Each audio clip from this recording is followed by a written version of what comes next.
think we're live.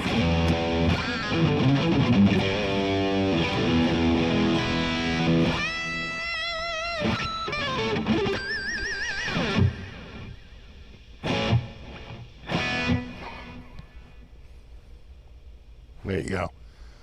Oh my God. They really push me every single time without fail. Are you sure you don't want to run an ad right now? Are you sure? I'm just there. They're asking me to give it some serious thought. I will take it under advisement. Oh, man. What's up, Retro Puffer? Zach H, Deanna, Christopher, Funny Ass Guitar Guy, Matt, Fretless Head, Noise Bloom, Eric, Trolls, Strat CPO, Vanilla Slice, Sassy Cat, Fiesta, Trolls, Zach, Trolls, Vince, Trolls, got Noise Bloom, Rock and Rob, Jimmy, Bill, Trolls, got Richard, J Shaft. What, are you coming through the front door? No, it's quiet up there. Speaker! What's up, dude? Who else we got? Tulsa, Zoots, Matt, and Super Lead, and Eddie. You know, that old group.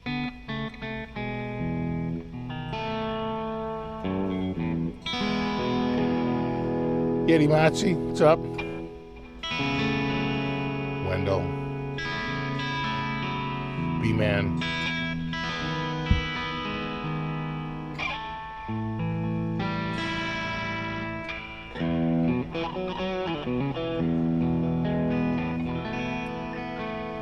I think I saw Scott and Steve and Tony. What's up, Tony? And Ron.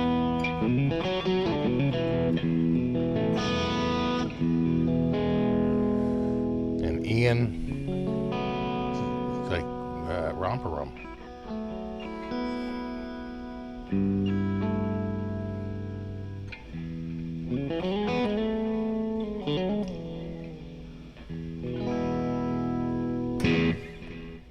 Nice.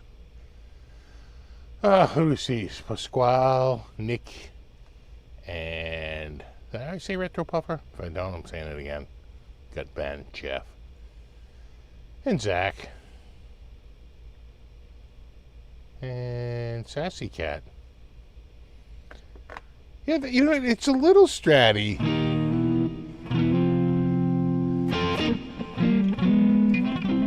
But not super stratty. Not like the Silver Sky is.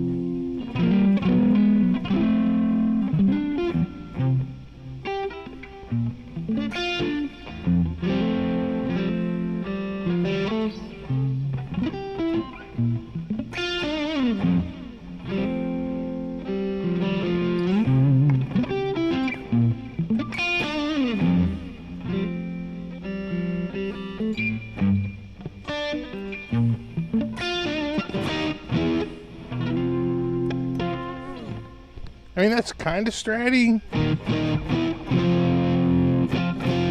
I mean, is it better in, like, here and, like, 2?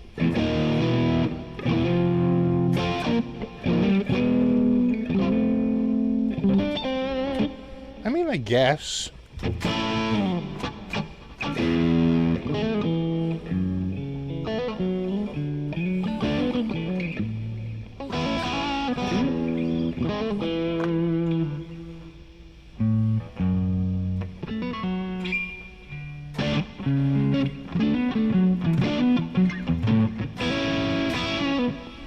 I mean, it almost could just be a neck humbucker, which it quite frankly is. Not the near field. I was making people crazy. Because, you know, I ain't got time to read product descriptions before I do videos. So I was calling it near field. People are like, it's narrow field. The funny thing is when someone said that, I was like, oh shit, I think he's right. So I pinned his comment at the top to let the world know. No, we know. We know it's narrow field. But still, many more. Hey, it's narrow field. Okay. I think it's way more mid-forward, don't you?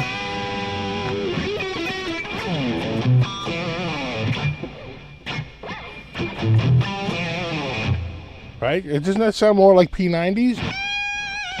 Right?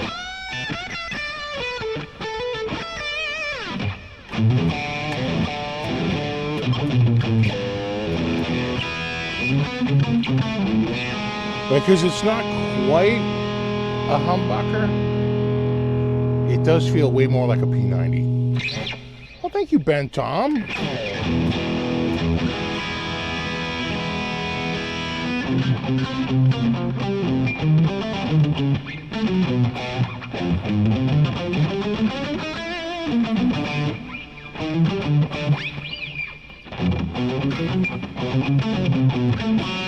All right, that's my hottest riff. Did it for you. Did it for you, Tom. And just barely.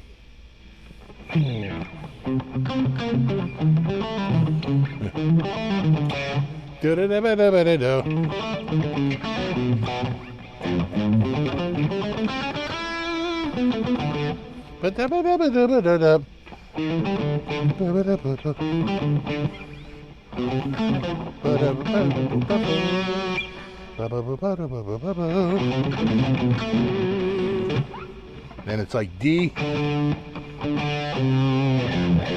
Ba ba ba ba ba. Jacko.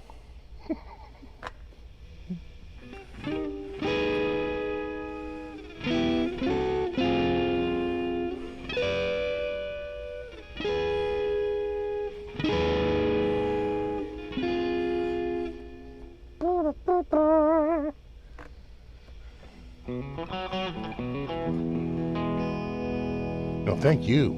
Thank you. Can we get a Hendrix tone from this?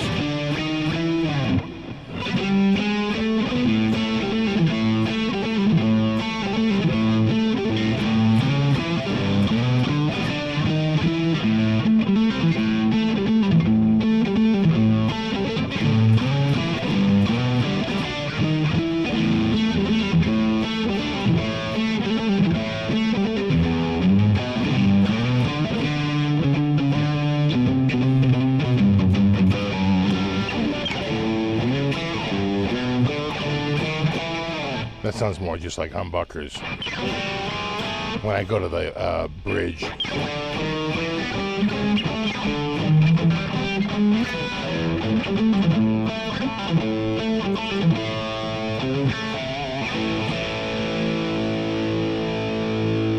Good for like AC/DC maybe? Exactly.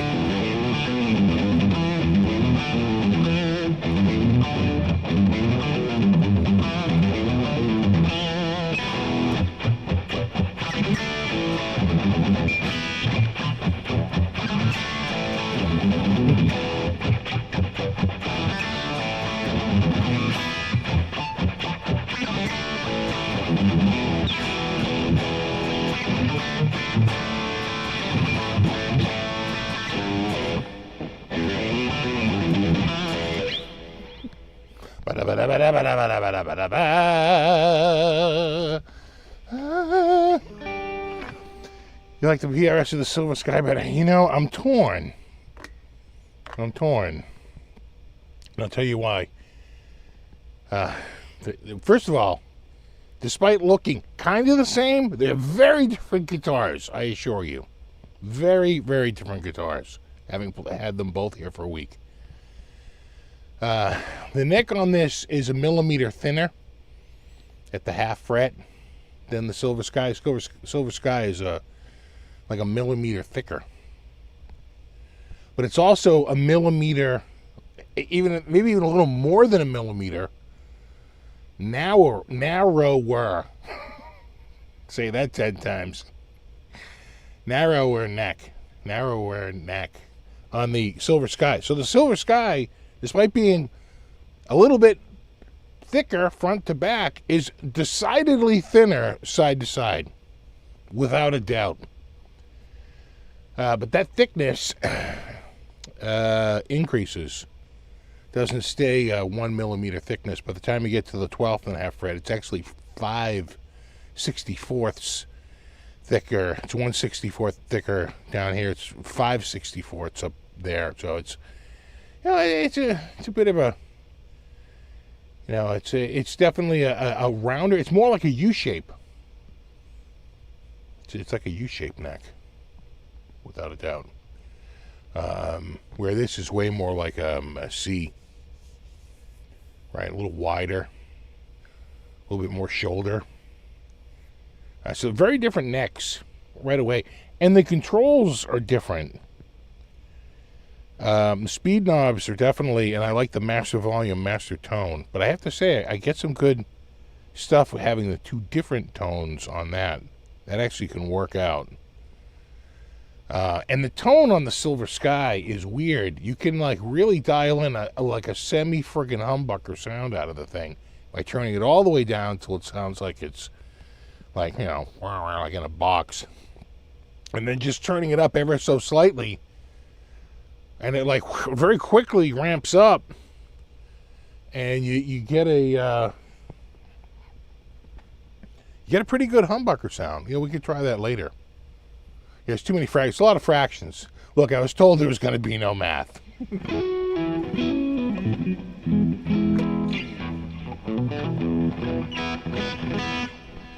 The neck heel hasn't been a problem at all. Neck heel is pretty small. Yeah. On the guitar, it's like non-existent.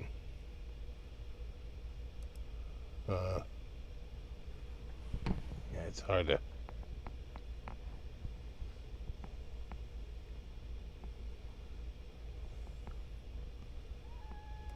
Hearing that? It's the cry.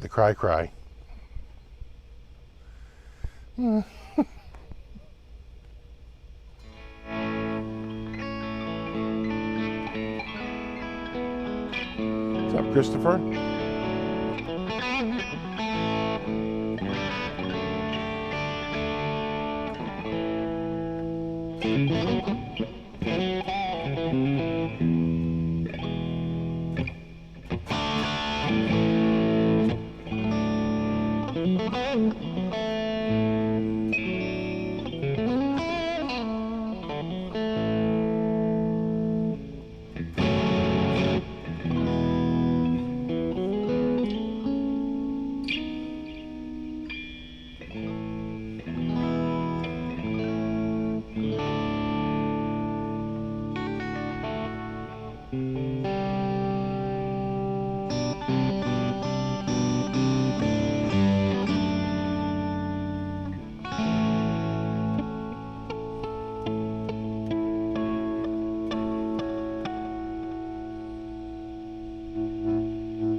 Yeah, it's the meowdulator. I listen to that all friggin' day. It's a crybaby, all right.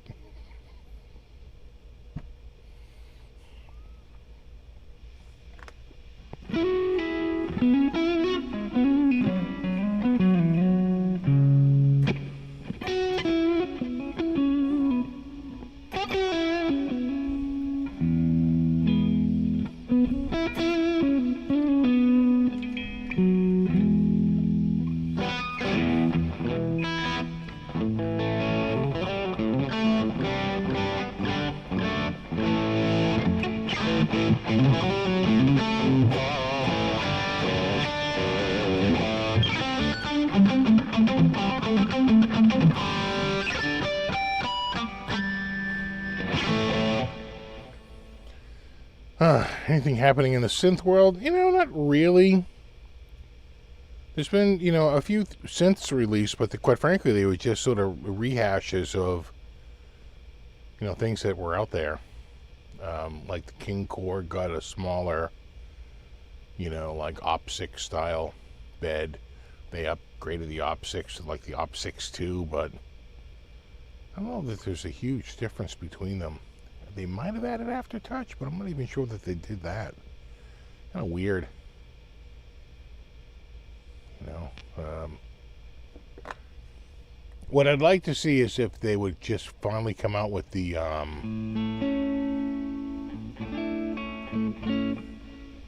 like the Korg,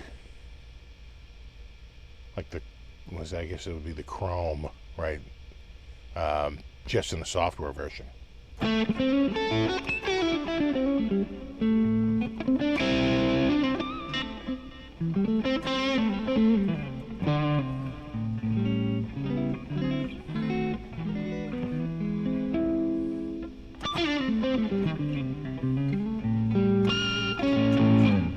listening to a lot of 70s prog rock recently, yeah. I rediscovered the original Batman. Every year, it seems like right around this time, they have sales on some of the old classic shows on Prime. And right now, it's really one of the only places you can get the original Batman series. It's in high def. It looks gorgeous. It's very colorful. It really does look, amazing. But apparently, that was made right around the time where, like, 20th Century Fox sort of owned it. They sort of licensed it to CBS. And, of course, 20th Century Fox is owned by Disney now, right? So, and then I guess there was this other guy, like a producer on the show. And he owns, like, 50% of it, so his estate has to, like, approve it. And on top of all that, the guy who designed the car licensed the car. He still owns the copyright on the car. He didn't sell them it outright so that it was their property. Right? He kept sort of like the copyright of the car design. And so you would have to get you have to pay him royalties for displaying the car, right? And then there was some people, and again, I know this sounds crazy, but again, it was a long time ago. There are some costume designers for some of the costumes that have copyrights on the costumes that they never, they don't have all the releases that they need. It's kind of like a weird thing, right? Where there's a lot of people that need approval before. That's why it's never really been out on. They were gonna do DVD, and I guess it never happened. And they finally did some stuff on DVD and Blu-ray, but it's very short-lived. If someone probably went harumph, So I don't know how I'm able to buy it digitally, but it was up there and I bought it. So normally they were $27 for a whole season, and they were on sale for $13 really, $12.99. So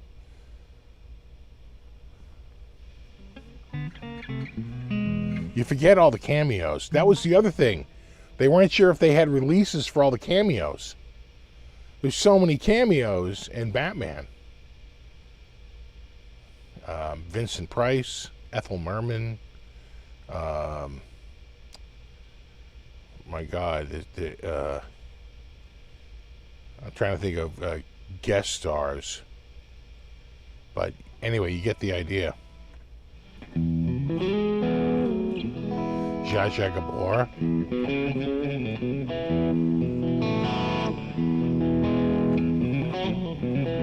Yeah, Burgess Meredith was the Penguin.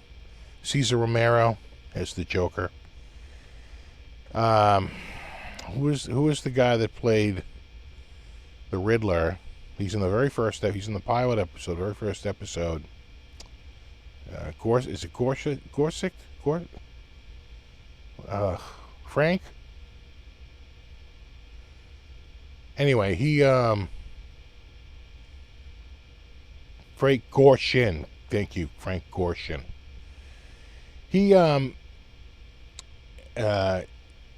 out for more money, and they replaced him with the Puzzler, or they even maybe did a different Riddler. Yeah, I'm the Riddler's cousin. Right, it's something. I forget. I'll have to get to those seasons to see what they did, but every show was a cliffhanger, and you saw the following show the next night. So it was a mid-season show that came out in January. And, it did 30 episodes, which was 15 weeks. But the next winter, they started in September, and they went the whole year. They went till spring. And that was 30 weeks or 60 episodes. So they break that into two. You got to buy those. You have to buy like 2A and 2B. Because they're like, we're not giving you 60 episodes and for that short of money. Because all the other, right? So the first year's like 30. Second year's like 60. And then the third year is 28. They didn't quite get to 30. And they completely changed the format. No more 2 episodes per week. 1 episode a week. And no more cliffhangers like they used to do. So, big change in the format. It was sort of the beginning of the end of the show once you start changing formats. Introducing new characters. Didn't they bring in Batwoman at the time or something like that? Batgirl. So, it was it's sort of interesting to see it play. And I want to say I went through the same exact thing last year, and I picked up Gilligan's Island, right? They had the same thing. It was on sale for more than half price. It was like 2/3 off. And I wound up saying, yeah, all right, I'll get it.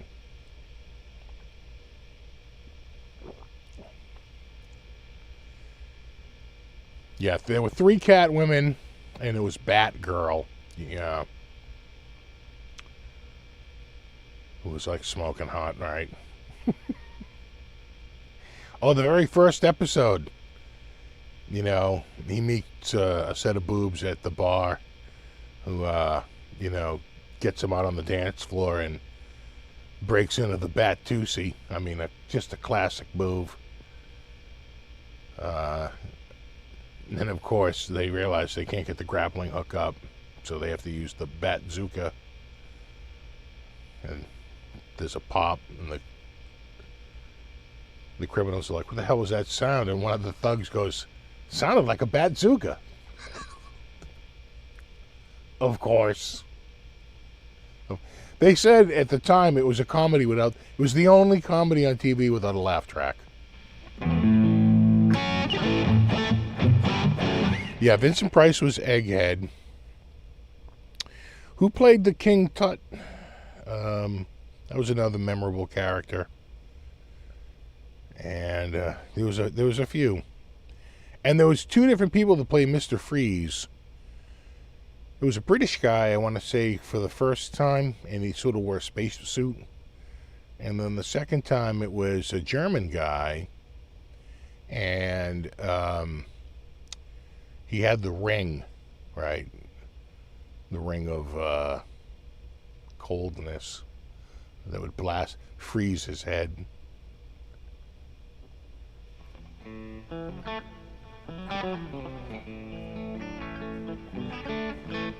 Oh, that's right. Joan Collins was in it. She was the siren. Oh, my God, that's right. I tell you, there's a lot of cameos in the original. I'm looking forward to going through them. It's a little over 100-something episodes, right? So 36 years, 90, and 28 would be what? 108? 118? Yeah, Otto Preminger. Yeah, that's the guy. Oh, he was Austrian?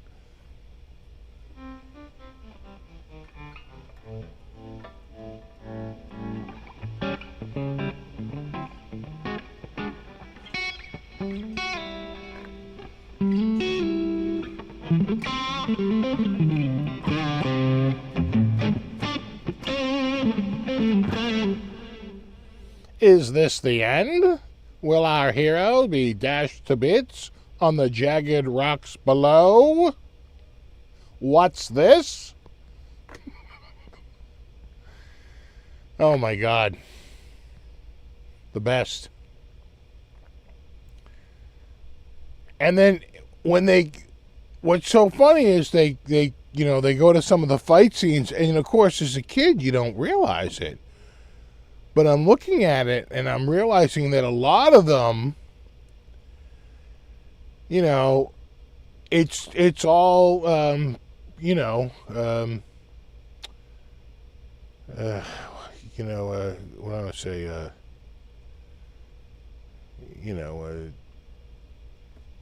God, not stage guy, like the Fall Guy, the stuntman. Thank you, stuntman. Couldn't think of it. You can, well, first of all, Cesar Romero doesn't do anything. Cesar Romero is like in barely, you might see him go against the wall or something. They get a couple of shots in there, but he's not in any of really the fight scenes. Adam West, kind of maybe 50-50, depending on how rough the scene is. Burt Ward seems to be out there a lot, but even he's replaced with stuntmen from time to time. It's again, as a kid, you don't even realize it. And the special effects are so bad. You look at it now and you're like, oh my God, this is so bad. It's hilarious. It's so bad. It's awesome. Yeah,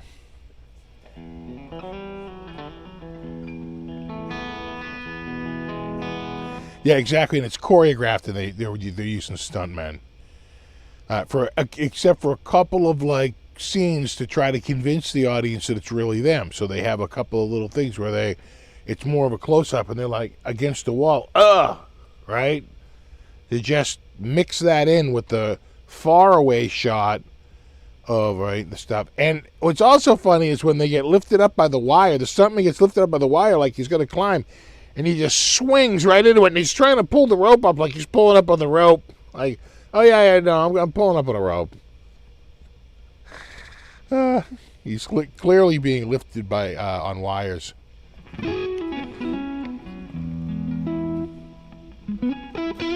The other thing about the Joker is that Cesar Romero refused to shave his mustache.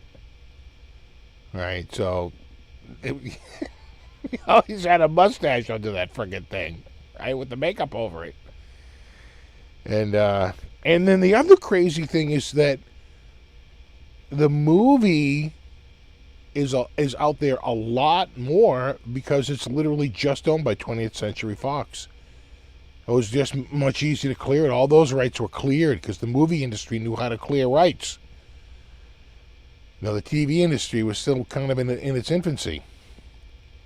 So the movie, the 20th Century Fox, that's why you'll see that out there. You see the movie all the time on HBO has it. They play it on a pretty regular basis. You'll see it out there. Because it's a whole different set of distribution rights than the series. Series is just completely different.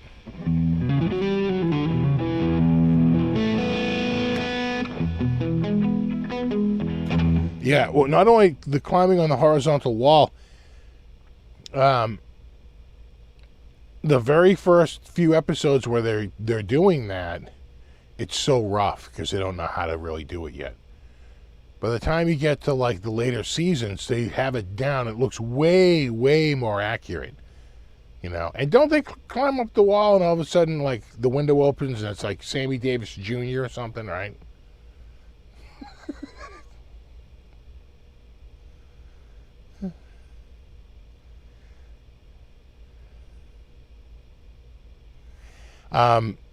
When it was canceled, right, ratings sucked, it was canceled. NBC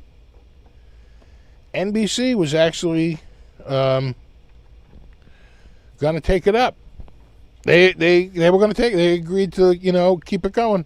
They were going to see if they could do something with it. And they were going to take it over from ABC. Because, again, it was being produced by 20th Century Fox. It would just have it go to a different network. Have it go to NBC instead of ABC. But they found out that all of the sets were destroyed.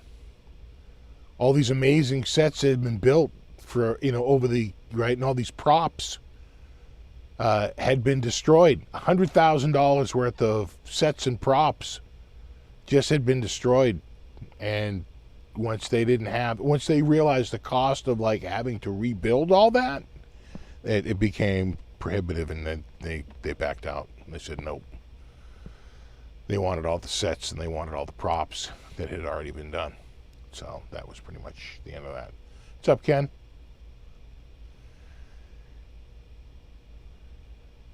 So it was Matthew. Not only did they tilt it during fight scenes, you'll notice that a lot of times when the bad guy is on screen, the camera is tilted. They did that in the movie too. The good guys are always level, on the level, and the bad guys are always tilted this way or tilted that way, like looks weird in their crazy, evil, crime-ridden world. And oh my, it's so campy, and it's so friggin' bad. I love it.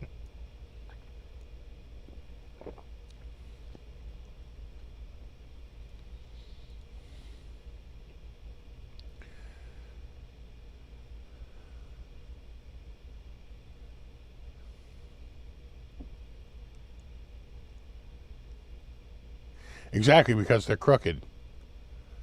So of course everything's tilted. It is funny how they do that, and it's interesting to see the special effects, the quote unquote special effects of the day. So bad.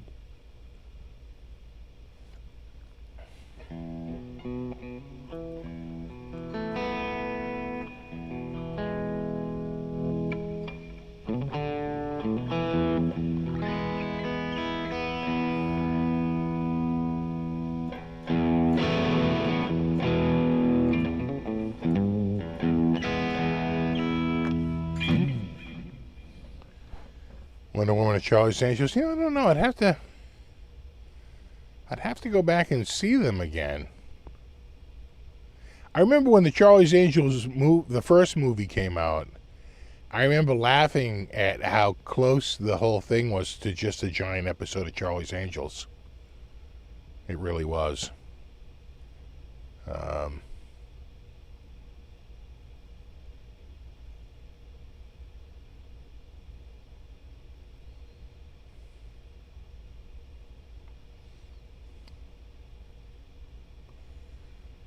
But, Linda Carter was pretty smoking hot. We got that going for it.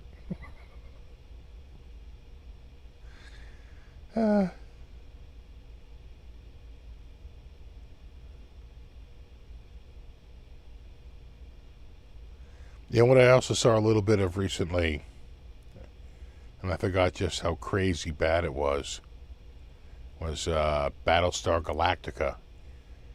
I think it was in a movie form, like a 2-hour movie. But I just think it might be either the pilot episode or like the first 2 episodes grafted together to be a movie. Right? It's from 1978. And again, it's so old. The special effects are they're just so bad. They're so bad, they're good. You know how that goes.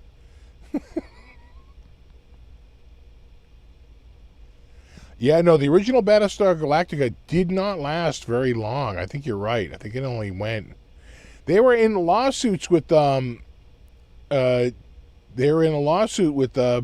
Wars. Fox, who owns Star Wars, sued them. And basically said, you're ripping off our movie, man. And they pointed to a movie that was under their, I think it was Universal, whatever, under their umbrella, that predated them. And they're like, no, you ripped us off. And so there was like a countersuit and a countersuit. And the director in Battlestar Galactica purposely didn't use the lines, like laser beam lines. When they shot, it was just, they would shoot, but you wouldn't see anything. You might see a light at the laser, but nothing would go through the air, and then something would just explode on the other end. And the rumor was that they were worried about Lucas. And Lucas came anyway. Lucas came knocking anyway and was looking for money. And I think they settled. I want to say it came out in 78, and I want to say that lawsuit settled in like 83. So it went for 5 years.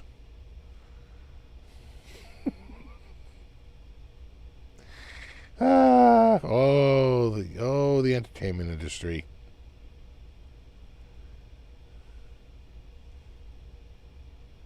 You'll poke your eye out, kid. Well, that's exactly it. As kids, we all thought those special effects were amazing. I loved Batman as a kid. But you watch it now as an adult, I probably love it even more just because of the straight faces these guys are putting on and just how bad, like, a lot of the dialogue is. It's just so bad. And, there's usually a scene where something happens and then the commissioner and the chief of police get together and they're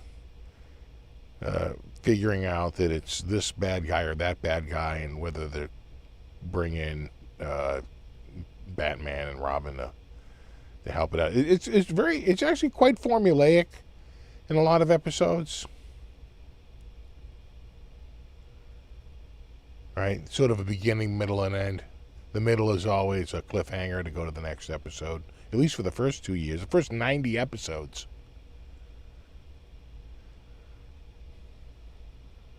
Yeah, Boxy the robot dog. Oh my God. That thing is the stuff of nightmares, man. Look up Boxy. That thing give you goddamn nightmares.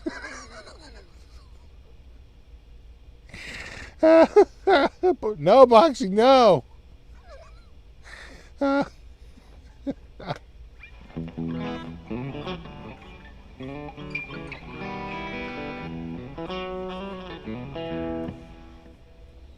So I went to a place called the 60s Diner. The 60s Diner.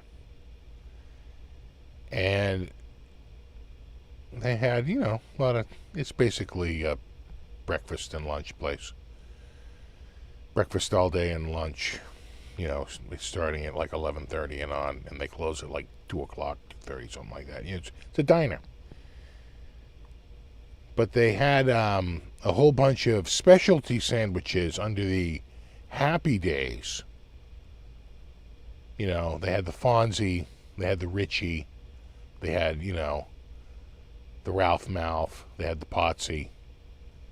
And I was like, In the 60s Diner. You're talking about a show that came out in what, 1974? About 1957? Like, what are you talking about? Happy Days? Happy Days isn't friggin' 60s. Happy Days is 50s, and the show came out in the 70s. What's wrong with you?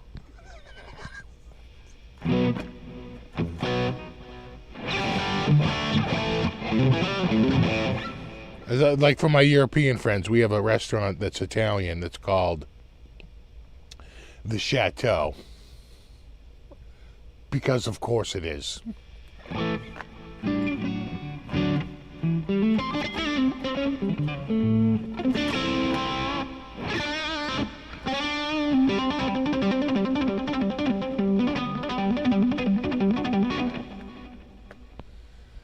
Henry Winkler was recently in the news. Ireland, he was sitting at a... Oh, no way.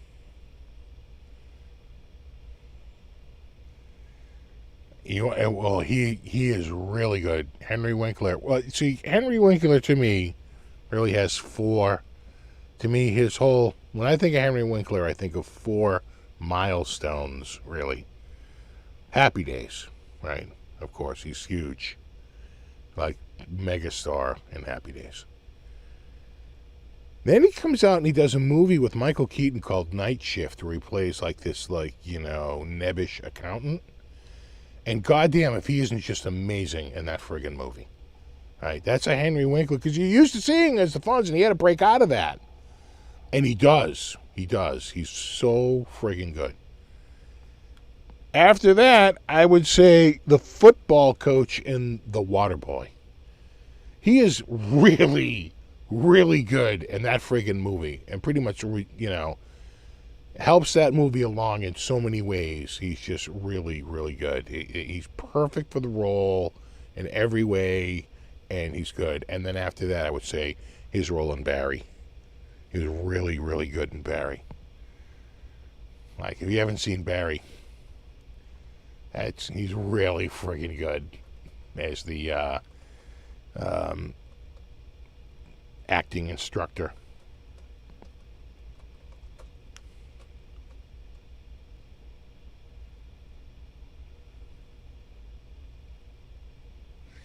Yeah, Happy Days pretty much was a continuation of American Graffiti. But American Graffiti is a boring movie. I never liked that movie. My wife loves that movie, and I'm like, why? I'm sitting around waiting for something to happen.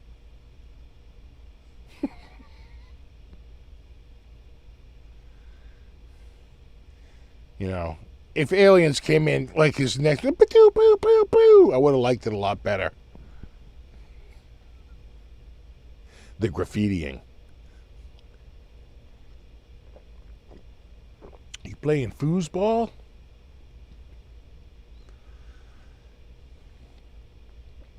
I like the first Eddie and the Cruises movie. I couldn't get through it. It was one of the first movies I had ever seen where they don't overdub the voice, right? All movies, usually there's no room audio.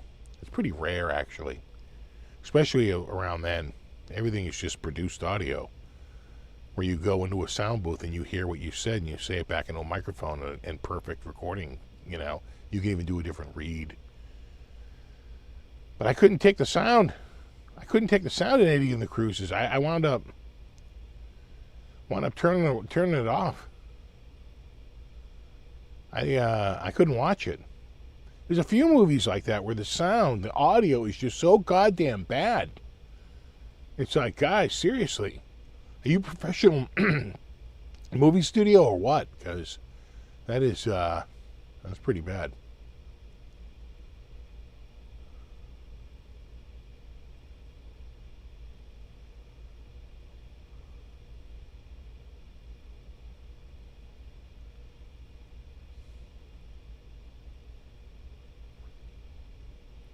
Yeah, John Cafferty and the Beaver Brown. Off to the town of the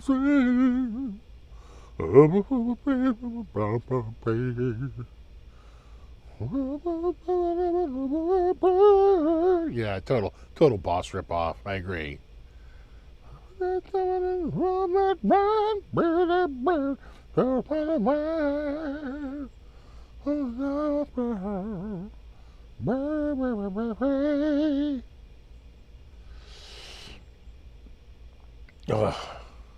My wife had cataract surgery, which is, one of the most successful surgeries on the planet. And what she didn't prepare for was that they actually corrected her vision. She's like, they totally corrected my vision when they put the lens in. Like over in minutes. She only had to do one. She doesn't have the old age cataracts.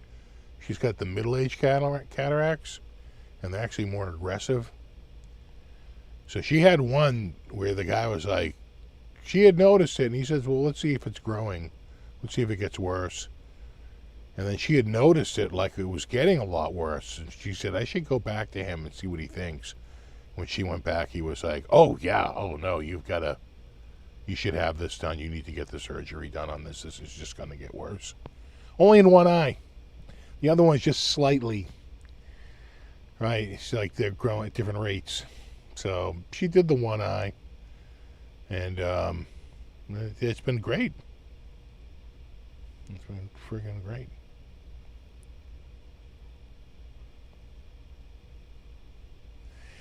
I don't want, I thought about getting LASIK, but I actually got some good advice from the woman who basically said, you have good close-up vision. You can take your glasses off and not have glasses on and like look at a computer screen right in front of you and look at, things close up in your eyesight and see them. And she goes, a lot of people your age would actually be happy to have that. So I wouldn't do that. I was like, all right, okay. My glasses, although they're bifocal, what it really is my normal vision to like down to nothing, so that I can see, what's in front of me. Because my eyes can't focus like people lose it, but I can take my glasses off and see close up anytime. So once you get LASIK, you're sort of stuck with it. Then I'm definitely wearing readers all the time. All right, right now I don't have to wear readers. Only distance. Yeah, exactly. Cataract surgery is like placing a windshield on the car. You didn't realize how pitted and crappy it was until you got the new one, and you're like, oh my God, this is like really clear. You ever get a new windshield? Oh, it's breathtaking. You didn't realize how pitted and shitty your old windshield was till you got the new one. You're like, wow, that's nice. Is LASIK temporary? I think it's supposed to be permanent, but we don't know. I mean, so far, I know people that have had it and it's lasted a long time. So, yes. But I mean, everyone's eye changes as they get older. The shape changes ever so slightly, and you lose the ability to focus because you lose the elasticity, right? And exactly, cataracts like bugs in the windshield. Well, I have it a lot worse. I have floaties, which are in your eyeball. It's part of the ocular fluid. I've had the same floaties like my whole life. I remember seeing them when I was a kid. Like literally the exact same floaties that I can see now. You could practically name them. Left eye, right eye. I got all different sizes, but you got like 3 or 4 like major floaties that you just, if you see me going like this, like moving my eye like that, it's to get the goddamn floaty out of the front of my eye. It's blocking what I'm trying to look at. I get the floaties real bad. Makes me mental. But there's no cure for floaties. Sucks. Sucks. Right? Always sitting there going like, hold on. I gotta swish the fluid in my goddamn eyeballs. You rolling your eyes at me, bro? No, I'm trying to see you.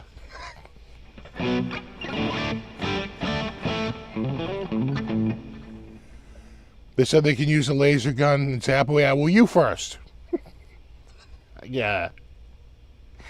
I'd need quite a few years of that being tested. God, be zapping my goddamn retina.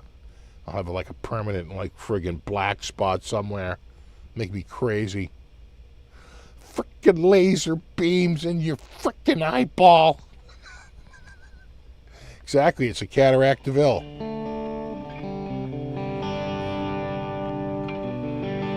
Actually, she actually does drive a Cadillac.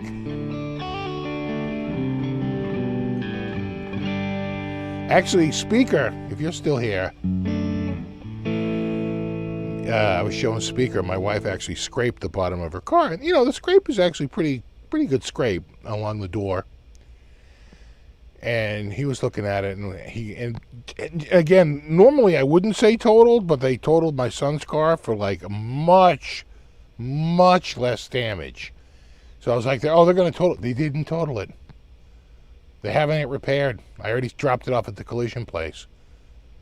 I couldn't believe it. I was like, okay. All right, good luck with that. But someone else was looked at it. Our mutual friend there, and he was like, he thought it was going to get repaired. He's like, no, they'll probably repair it because the pillar. He's like, it's only on the outside. It's just on the surface, just on the skin. He goes, he'll get 2 doors out of the junkyard. And he goes, everything else, he'll just nail it. He goes, it just needs a rocker panel because it's scraped. He goes, I doubt they'll fix this. He goes, nah, rocker panel, couple doors. He goes, they'll get these doors out of a junkyard, no problem at all. He's like $4 or $5 grand. And that's exactly where they came in. I was like, okay, all right, well, let's see. I am very skeptical.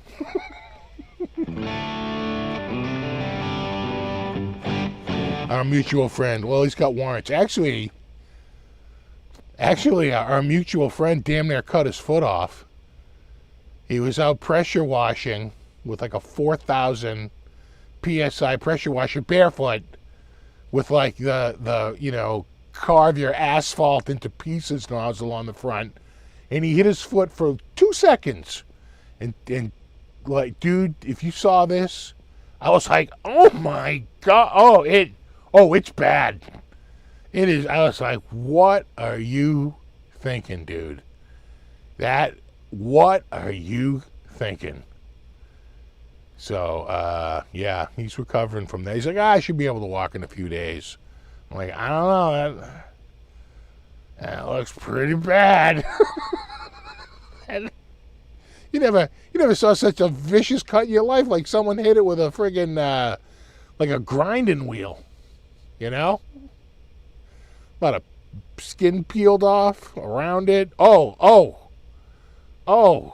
It is just, I was like, oh, dude. Oh, that is nasty. It's like, I told him, I said, I think when he said, he goes, I hit my foot, I think I wrote back, yeah, that's going to leave a mark.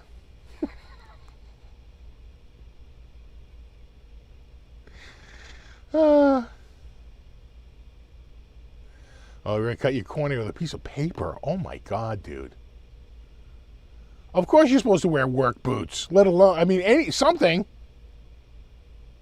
It's like a water jet. He's lucky he still has a foot left. Like like, what are you thinking, dude? Oh, I could feel his pain. I was like looking at it going, oh, that is shocking.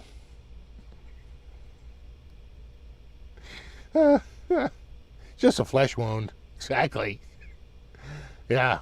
Well, no, technically it's a, forget just the skin damage and the muscle damage. It's what they would call an injection wound, right? Like if you bought like a Wagner painter and you accidentally had it against your skin and turned the painter on, they give you a card that say if that happens, go to the hospital and hand them this card. And the card says, this patient is suffering from an injection wound, right? And gives them like protocols for treating the injection wound. So,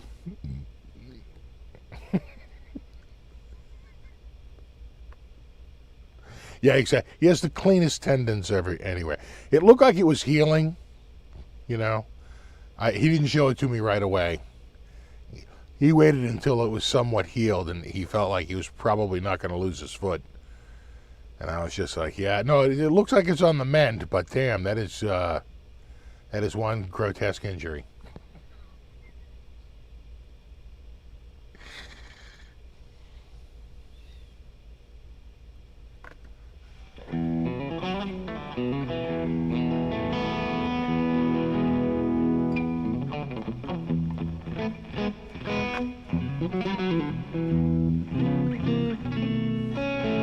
Dishwasher update, it's all set.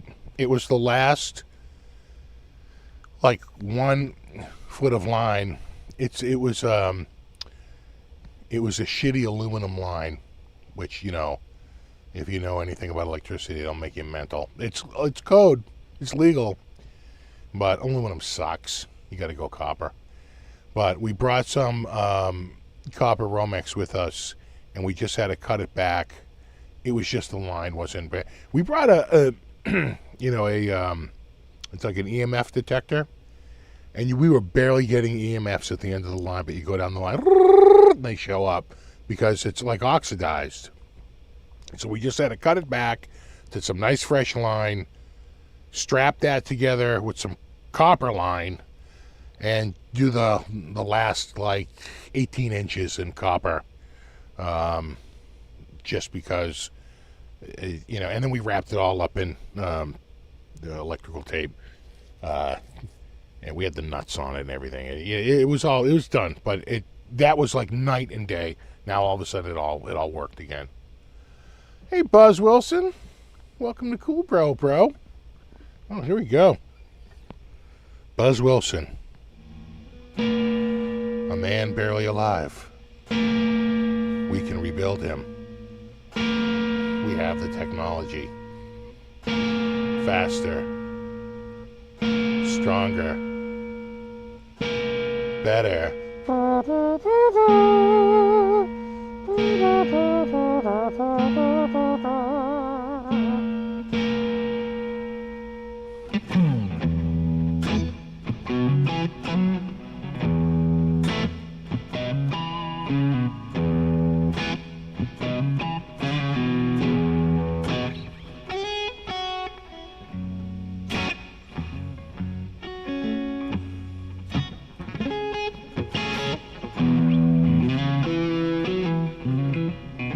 Rare Saturday off, yeah. Buzz and I met at Dallas, at the Dallas show. He was wearing a logo shirt.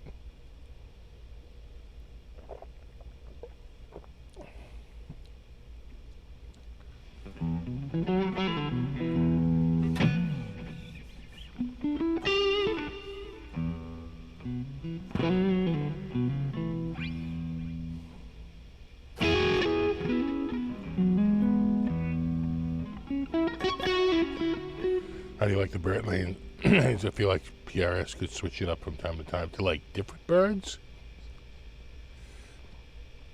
Like a mob of crows. A murder of crows.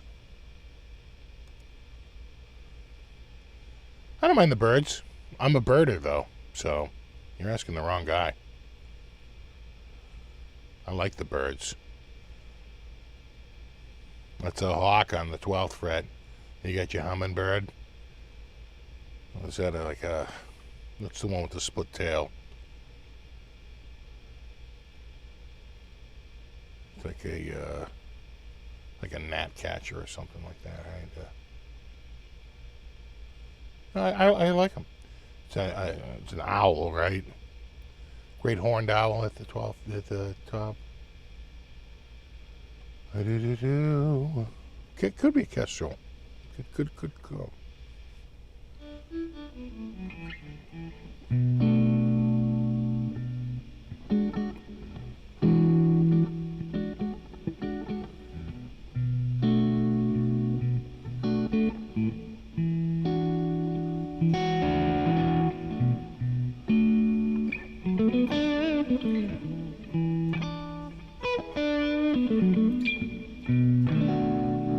Kindness of ravens, a hummer of eagles.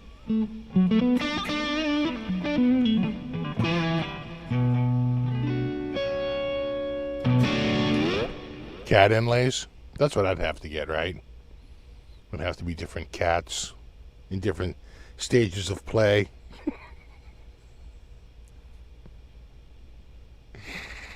Of course.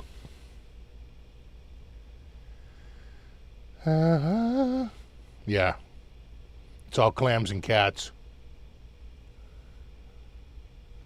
It's all cats, but a clam at the 12th fret.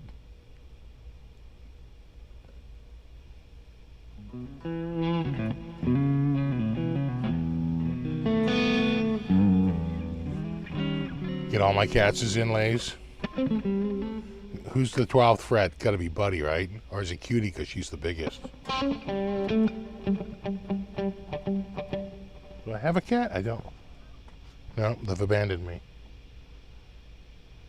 It's so bizarre to look over there and see it light out. but it's still light out. How was your 4th? This is the time of the year that I like turtle inside because I can't stand the humidity. It is gross out. It's like a dew point of like 75, and it's like disgusting out there.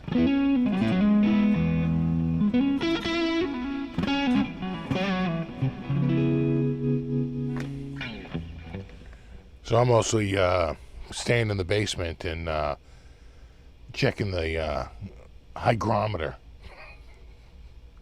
That's pretty much my July.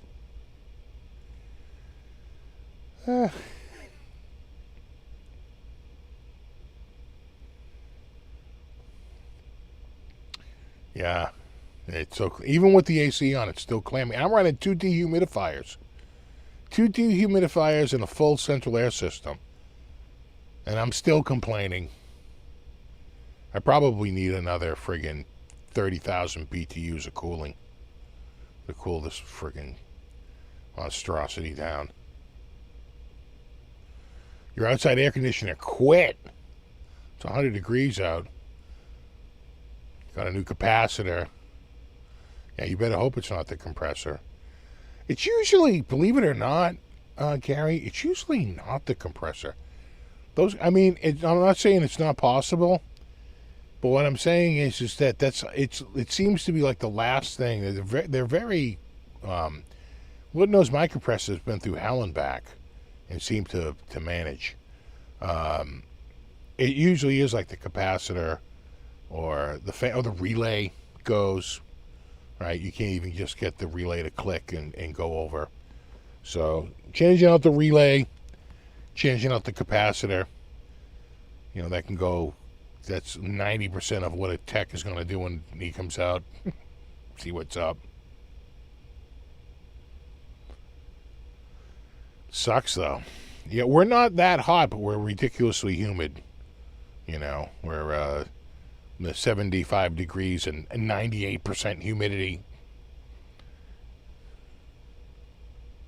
They're saying that the heat is building out in Cali enough where there's a chance Death Valley might break its own record. It currently has the world record at 134 degrees Fahrenheit. Hence the name Death Valley. And there's been heat building, and they got a heat dome stuck over there that's not moving, a big ridge of high pressure. It's not going anywhere. So, there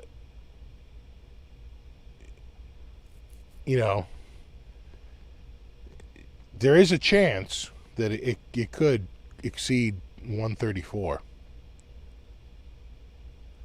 Yeah, 94% and 60% humidity. That still sucks. That's a dew point in the 70s.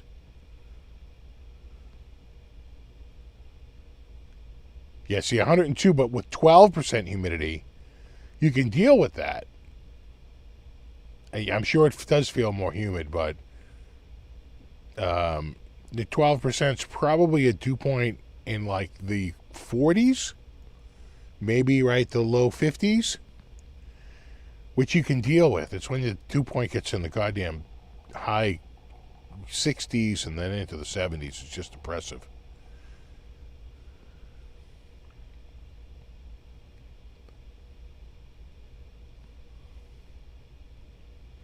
Living in Tucson, AC died, 126 in your bedroom. Yeah, I can't take it. We had one year, the AC died on us, right? We lost our fan motor. Wouldn't run, had to keep it off, and it was getting hot.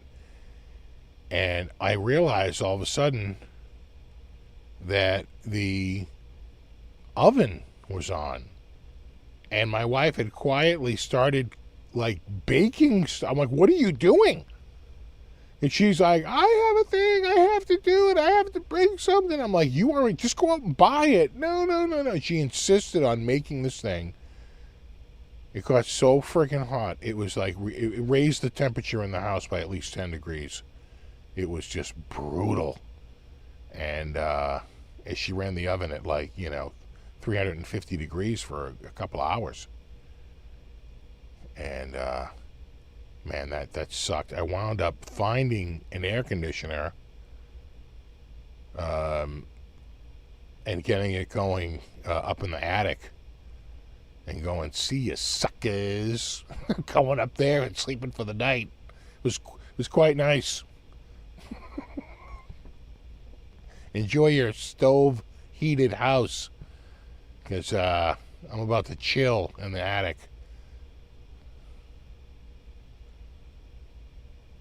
And that took hours. I got that going pretty early in the day, and by the time I went to bed that night, it was barely down to like in the 70s, because it was like in the 90s up there.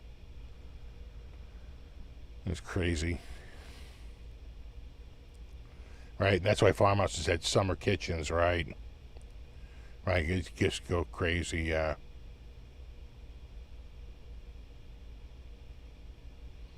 Yeah, I could see how Grand Canyon could be number one because it's so inaccessible. Right? You can drive right into Death Valley if you have a vehicle. Not so much the Grand Canyon. A little trickier.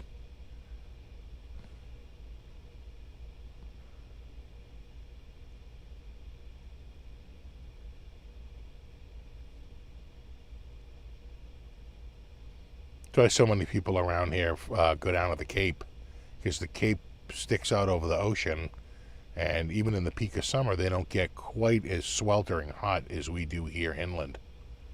You know, on Cape Cod, and it'll be 95 here, it'll be like 85 down there, and kind of breezy, not quite as crazy.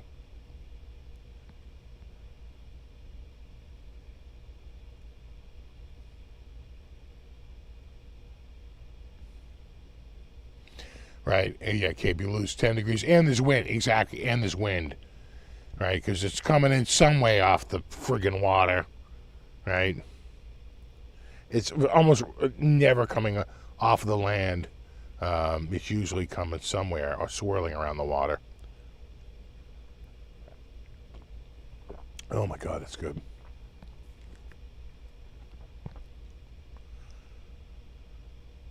Going to the Grand Canyon in August. Yeah, be very careful.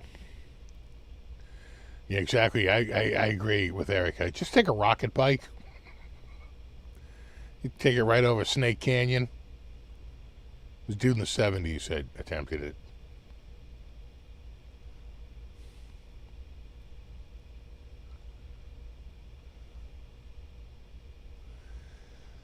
It's tropics where you are, hot and wet. That's what we are, right? Well, actually, right now we're cool and wet, but we're wet.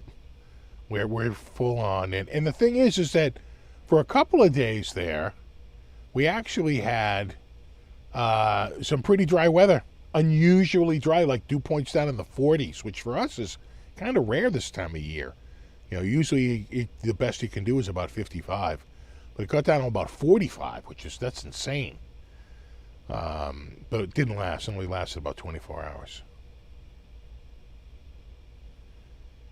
Coffee of choice. That's we're still doing the Kirkland from Costco. Still the best one. Exactly. Stevel Knievel.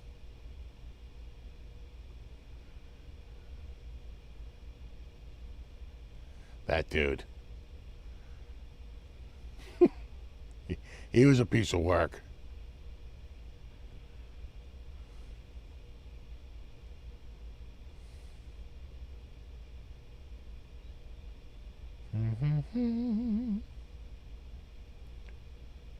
Gotta get some relief. Oh, that's right. You got a storm hitting, don't you, Buzz? Right off the Gulf, right? You have a storm coming in. It's been pretty active. We've had an active Atlantic Ocean.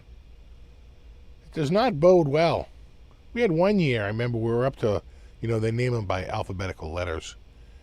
And they were up to like Roxanne in like August. I was like, oh, this doesn't bode well. They ran out of all the letters and went on to, I think, a second one, right? Where they're, I think, lowercase instead of uppercase, and they're the opposite. Instead of, if it was a female name in the first run, it's a male name in the second, so you don't get confused. They We had more than 26 storms. Like major,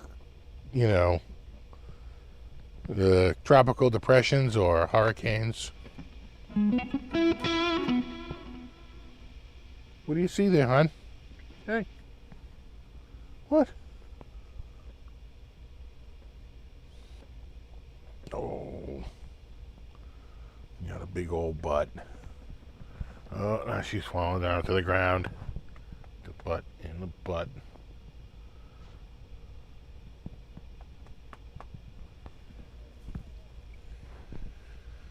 Mm-hmm.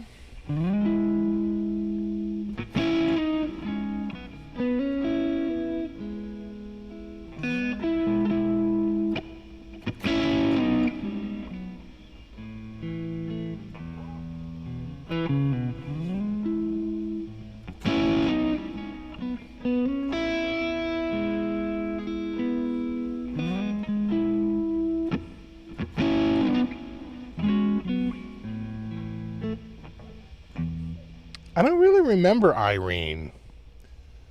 The one I remember was Gloria. Right, Hurricane Gloria. And Bob.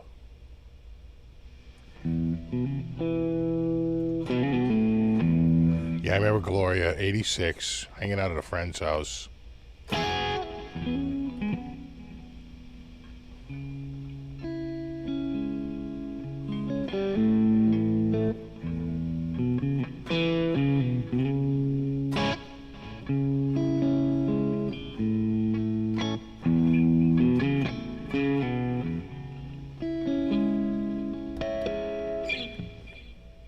See, Sandy went to the south of us. That got steered inland. We didn't get. We didn't really get that in Massachusetts. Connecticut might have got it, and certainly New Jersey, New York, they got hammered by it. But it kind of veered away. It didn't hit us. Veered away.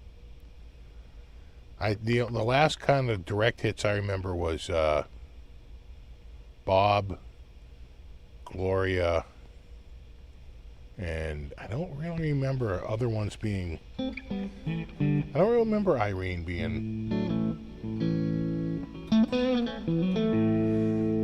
The crazy one was Irma, because it was so friggin' huge, but it wound up not causing the damage. Not like, what was the one that was really bad? Andrew. That one cut a friggin' swath in the ground, like right across Florida. That one was really, it was like billions of dollars in damage. Oh, Katrina too, in the Gulf. That one was really bad. So Sandy, Katrina, and Andrew are the probably the ones that really come to mind when I think of real bad ones.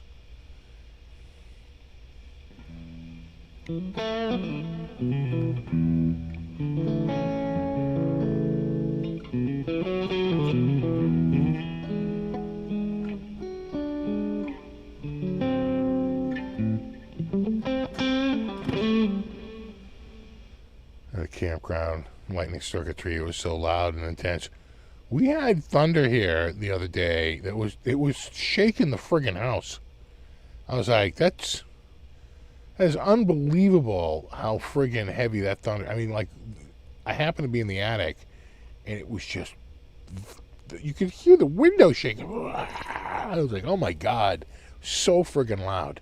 The poor cats, they were, they usually start to hide if it gets really. Cutie was like ran in the back room. Buddy usually gets down into the buddy bunker in the corner of my desk. His little hidey hole. Backs himself in. Okay, I don't like the sound of that.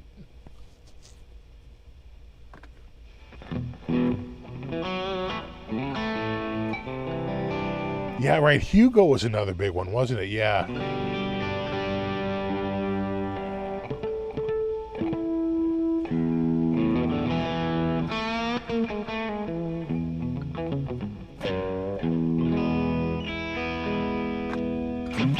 Yeah, I don't think I've ever played a Michael Kelly. Maybe at NAMM? I don't know. I've said it before, I'll say it again. There's too many guitars.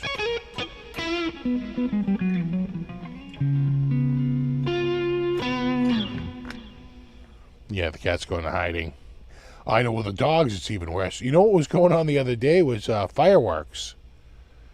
And the cats were like, didn't like the sound of that at all. I think they were more scared of the fireworks than they were the thunder.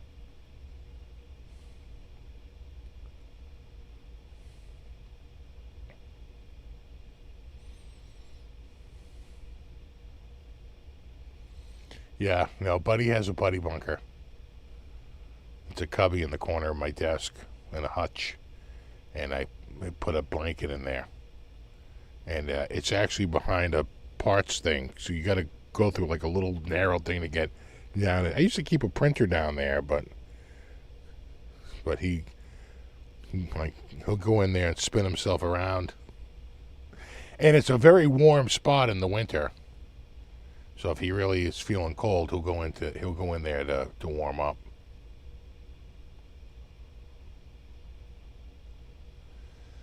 I do my own electrical work on guitars. Oh yeah, sure.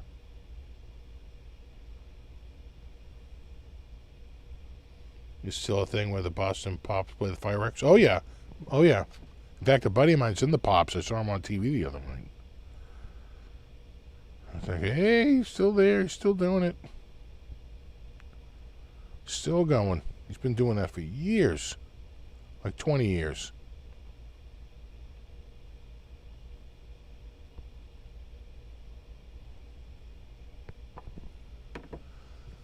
Da-da-da.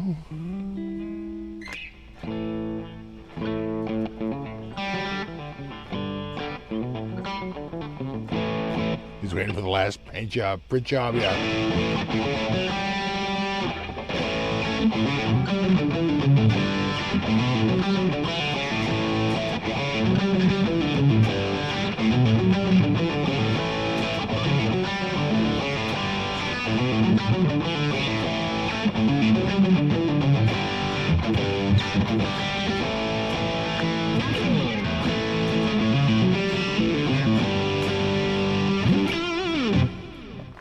I have been on a little bit of a Mayer kick. You know, you get one Silver Sky and look what happens. All of a sudden you're on a Mayer kick, you know.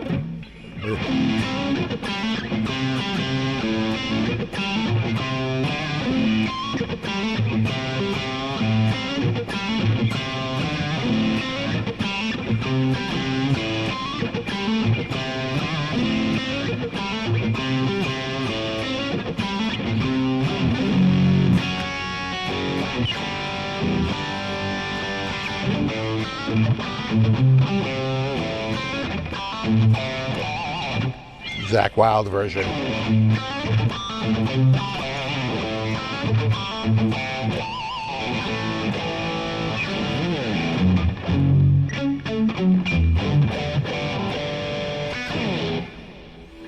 Yeah, Neon is so hard. I should learn it. That's a hard tune, though. Considered one of his hardest, if not one of the hardest tunes out there to play.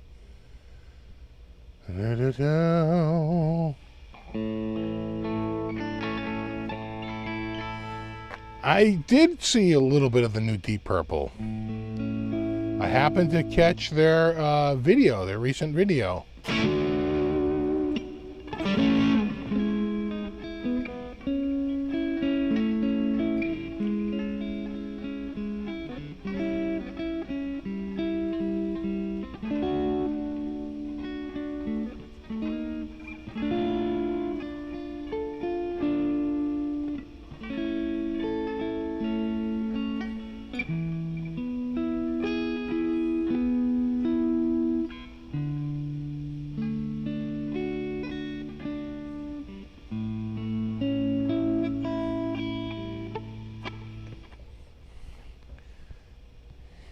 In the original members, yup, it's one of the backup singers.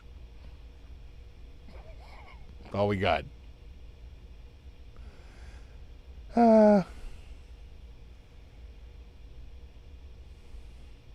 Jackie, you heard of Ian Gillan? We got his brother. No, Richie ain't coming back. Richie, as I understand it, is famously kind of a dick. You know, that's the general consensus out there. He's difficult to work with. But I did get to see them together. I saw Richie Blackmore and Ian Gillan and John Lord when they did the reboot. You know. With, I guess that would have been summer of '86, right?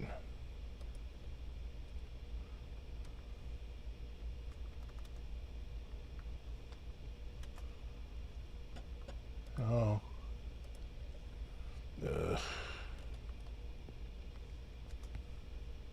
Do-do.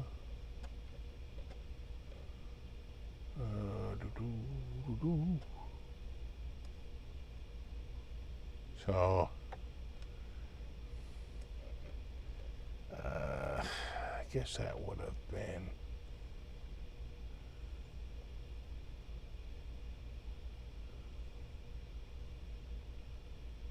it could have been 85.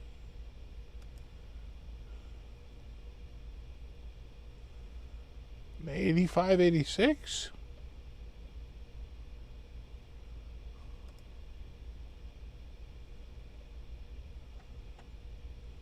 Or maybe 85 is Europe, and 86 is the States.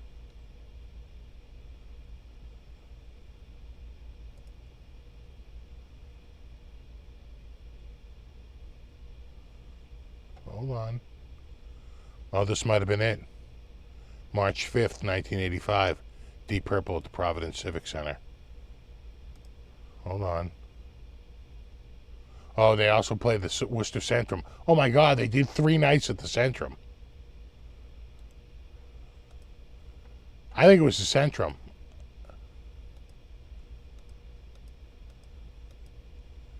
Yeah, they do the same set every night.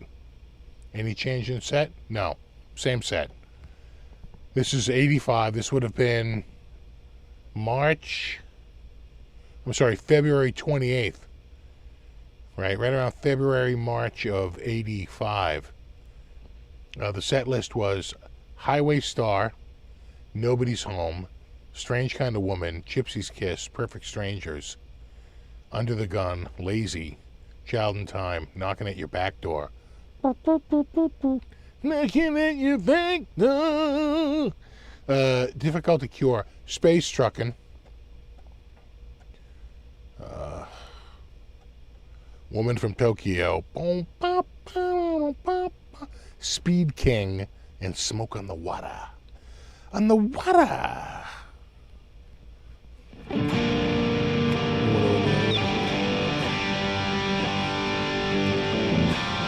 So they opened up with Highway Star.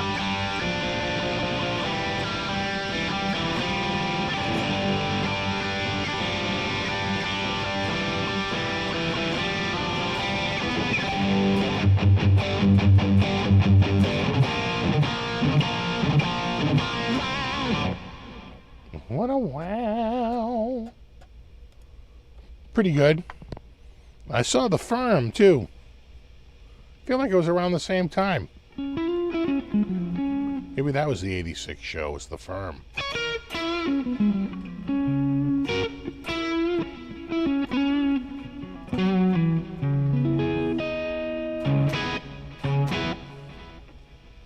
Yeah, what is...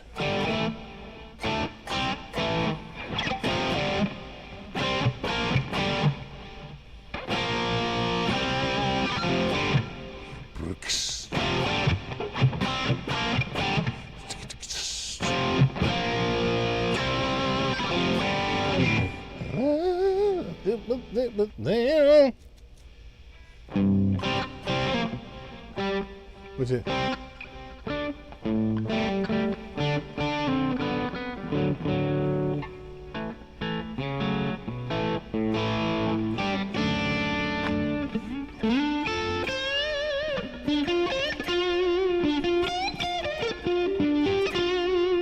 Something like that.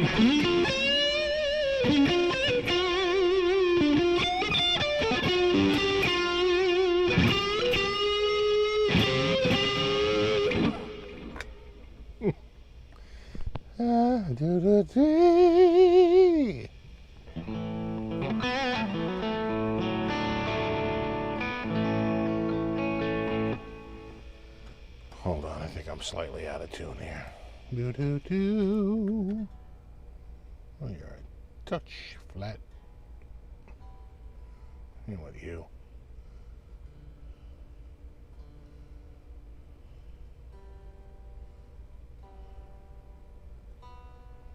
Yeah, I'm already looking forward to the first frost.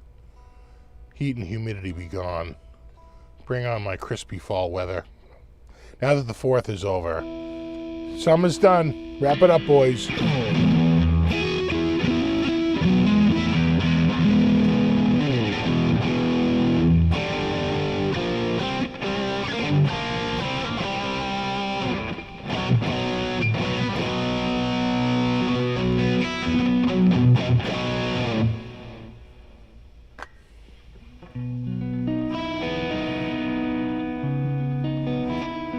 I see the Rob Scanlon video collab clip Rob posted. I did. Yeah, Rob posted a very special episode today. I won't get into it, but you should check out his latest video.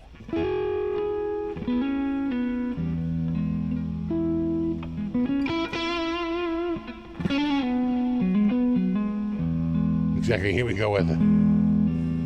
I was told there would be no math.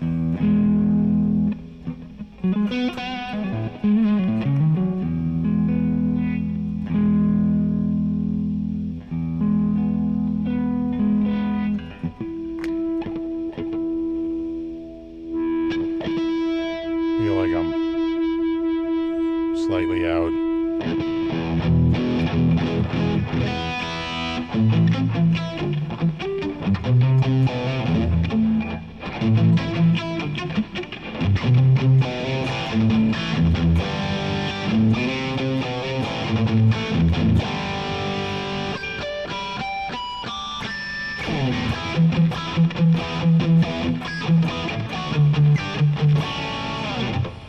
Yeah, I can imagine, Tyler. It's pretty much warm there all year round.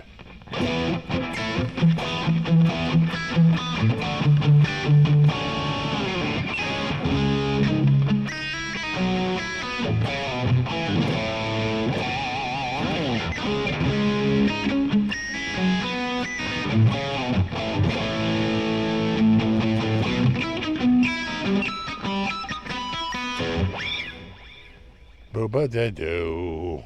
Spring sucks, actually. Windy, rain, a lot of cold. I say every 3.5 weeks. Yeah, it depends, you know. We've had pleasant, dry springs. Our rainy season tends to be, I think, more in the fall, as we wrench all the moisture out of the friggin' air. We seem to get a lot more rain in, like, October, November. In the cold November rain, yeah, yeah, yeah.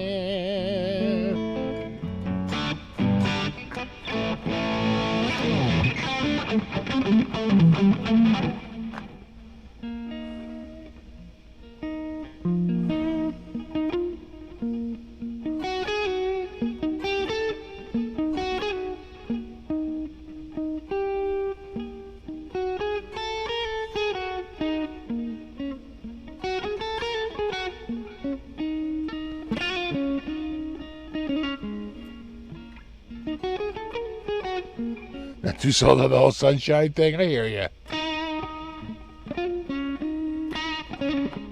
Kind of like the rain.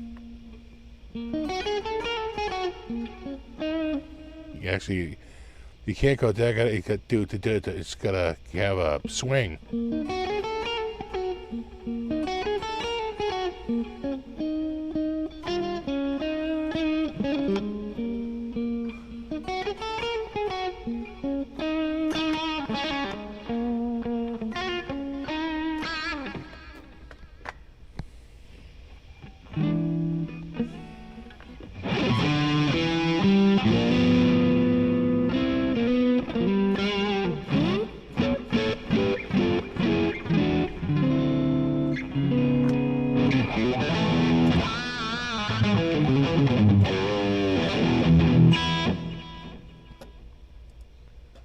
Let's I have been messing with, where is it?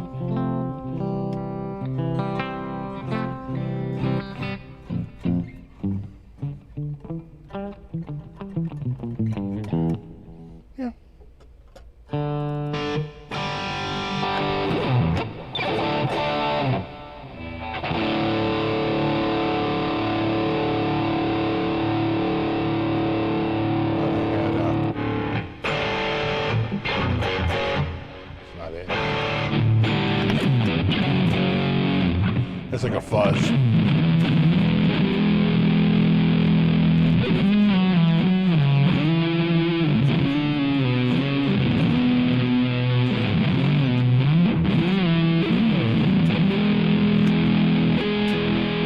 think that's supposed to be a big muff by.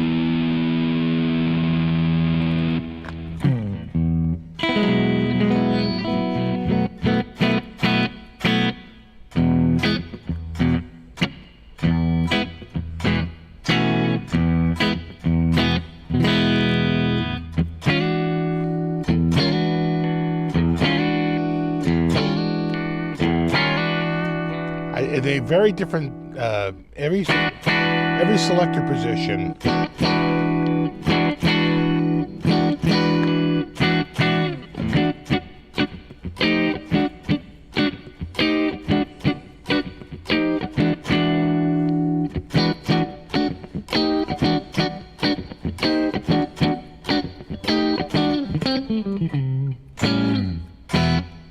yeah. All right, where did we start there? We were at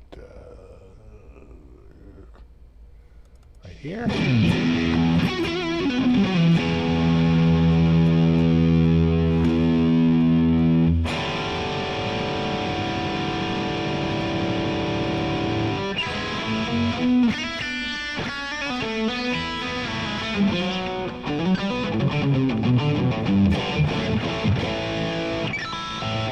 That tiny orange amp sounds amazing.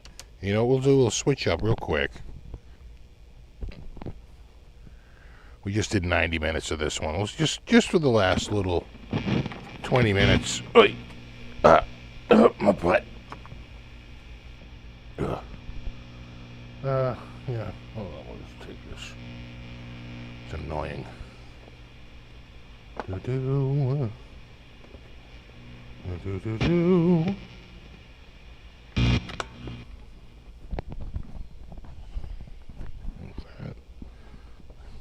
Like this. Already you can hear it.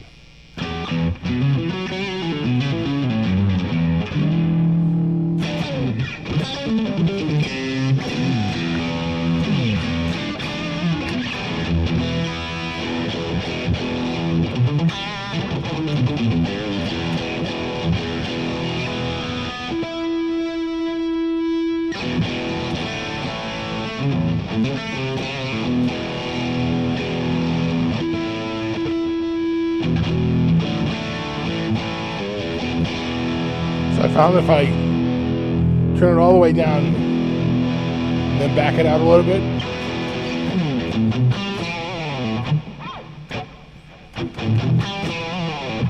you know, that's actually not a bad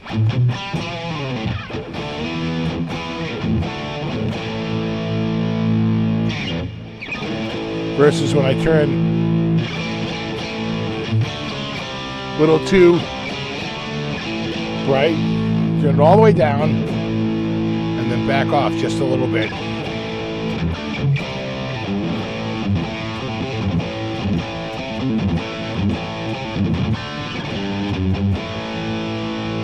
Versus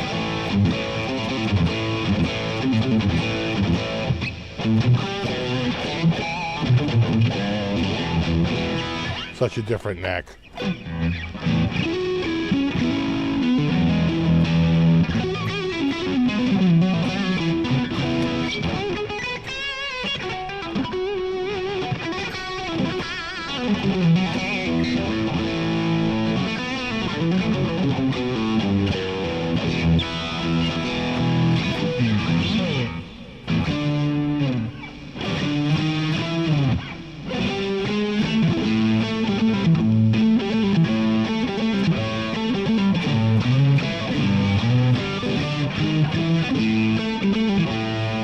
Sounds good.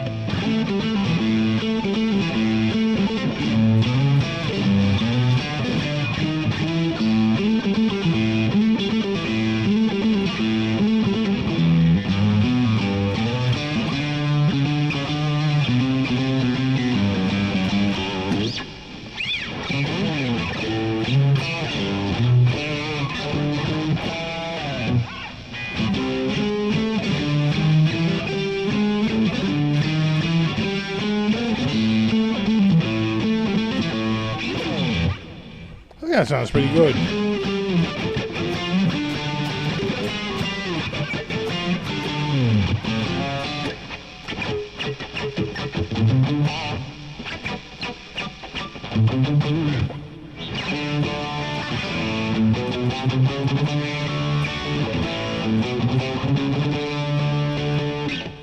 Eat too much Torchy's tacos and you're feeling it.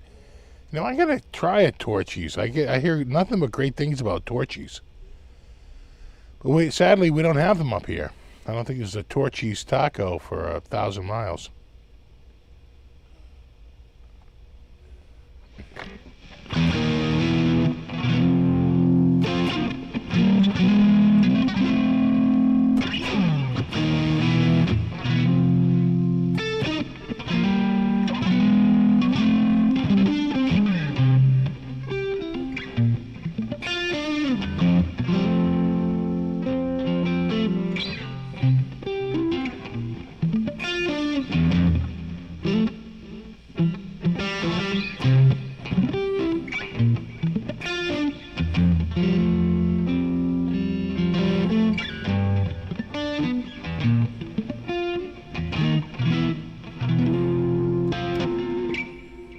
They're normally great, but right now, not sounding too good. Yeah, it happens.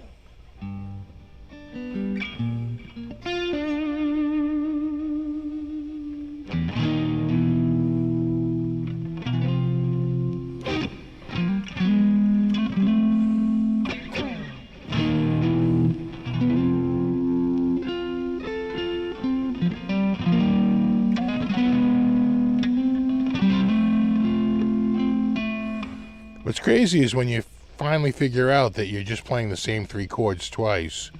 You know, this chord, that chord, and that chord, only to just do an inversion. That same starting chord, same middle chord, and the same ending chord, just with the 3rd in the bass, instead of, quite frankly, the 5th is on the bass.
These pups sound better. Points at you, Paul Reed Smith.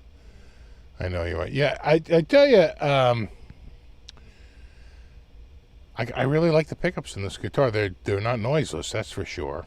You know, you can. But position 2 is noiseless. And 4. But 1, 3, and 5. It's hum central.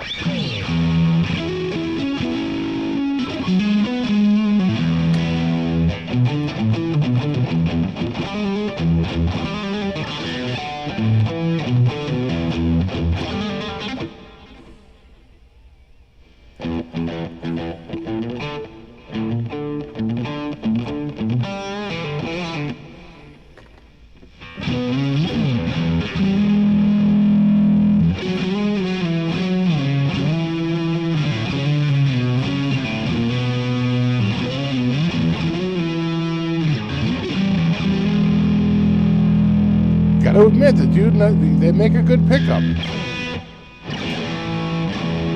See if we can kind of get the humbucker sound.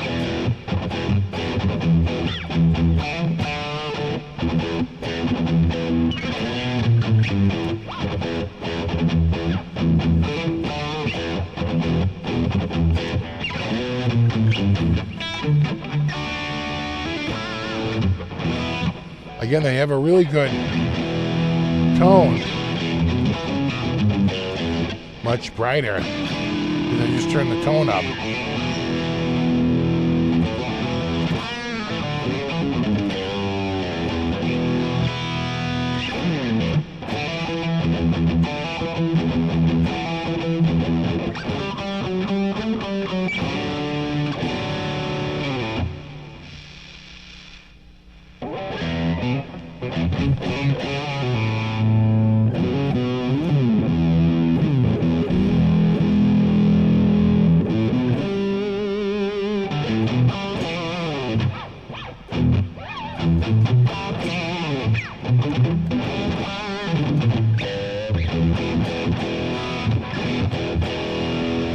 It's not ebony, it's rosewood.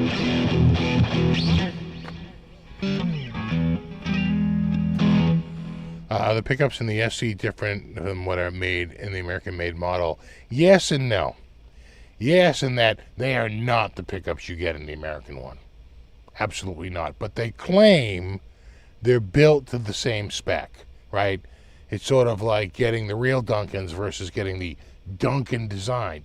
I think there's no argument that Duncan design is better than, like, no design. So just some shit pickup in a, you know, no-name pickup at a, you know, a middling Squire. I'd rather get the Duncan designed. I think they do sound better. But that's what's happening here. They're sending over their design and they're being made by, I think it's Court, right? Isn't the Court making these? Yeah, no, it's a pretty decent. And you know the other thing I like about it, the birds are darker. They're more muted. They're not nearly as white in color. They actually have like almost like a little brown to them, and they're smaller. They're smaller head to toe. The birds are not nearly as big as what is in the NF3.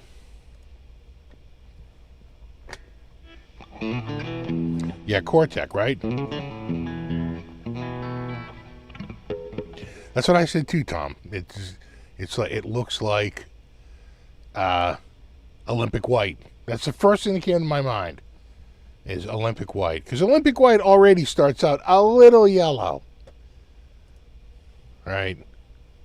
This is just a little bit more, kind of like isn't that what Ingve's doing? Ingve doing the Olympic white, right? Maybe his might be a touch whiter than this. Maybe not quite as much color in it, but very close. It's certainly not Arctic white, which is like a real white.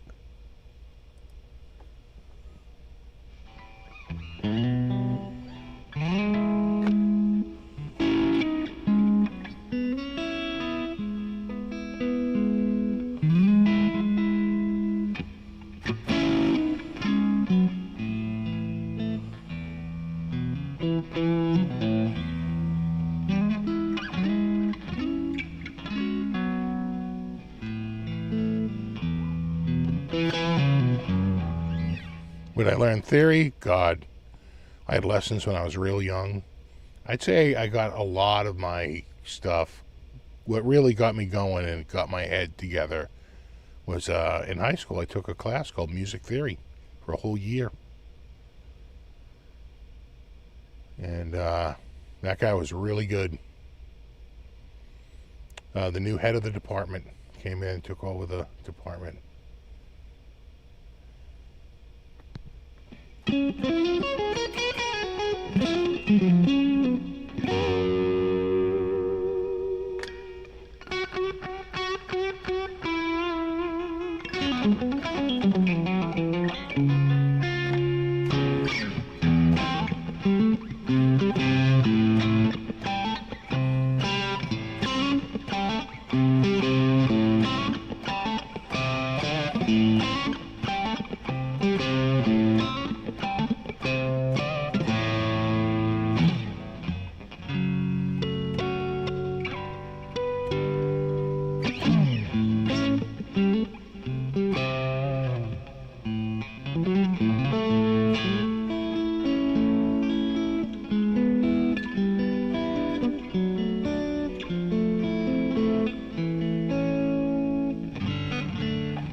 Yeah, I think it's yellower than Olympic.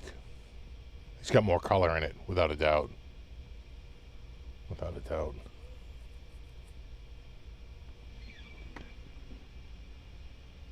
Oh, I see another car in the driveway.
Glennon Community College Commercial Music Program. Well, that sounds pretty involved. The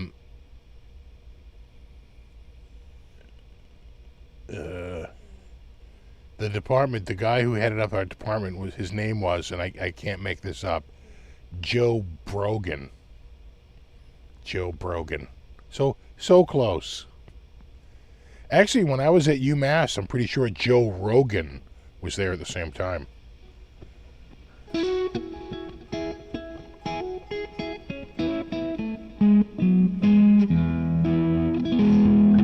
Because my wife always puts that, like, say something about you that people wouldn't believe, and I went to school with Joe Rogan, Amy, who was it? From SNL.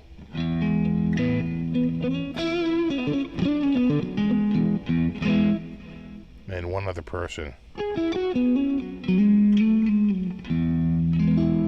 His last name was Joe Brogan. Joe Brogan. I'm sure he's retired by now, God.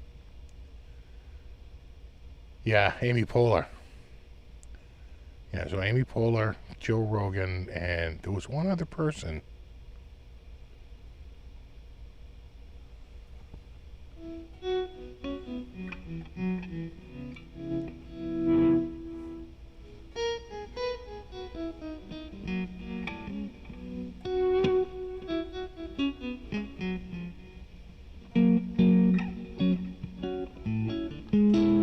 Might have been Louis C.K.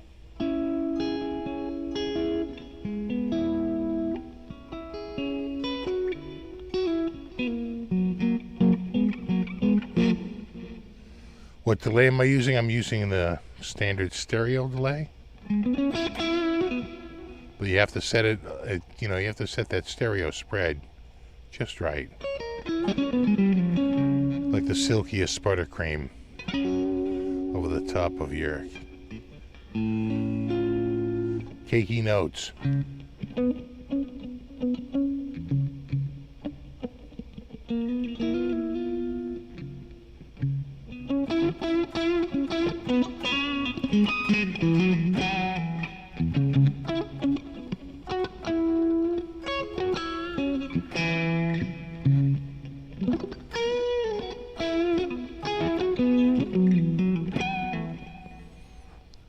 I know any of the guys in Extreme from the local scene? Not really. We knew this drummer who would play with the guitar, with the singer, but it was a completely different band. It was kind of a Who cover band. That guy would do a lot of Who tunes.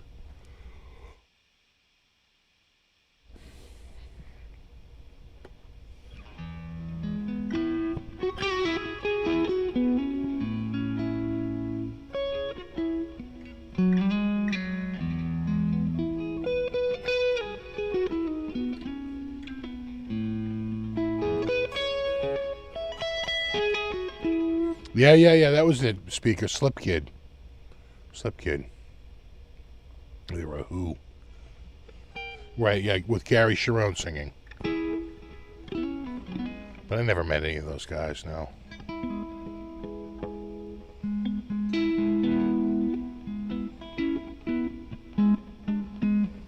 You ever see an opening band that went on to become huge? Yeah, I saw Twisted Sister open for Y&T.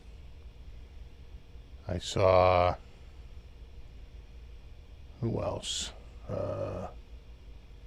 Saw Bon Jovi open for Rat. They went on to become, I would say, bigger than Rat. I'm trying to think of who else I've seen. I saw Quiet Riot. I missed Quiet Riot opening for Sabbath. We walked in just a minute too late. Pissed me off to no end.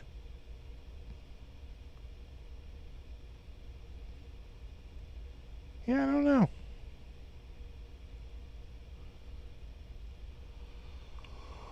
Oh man. Wait for another. Is there any coffee left in there? Oh, a tiny bit.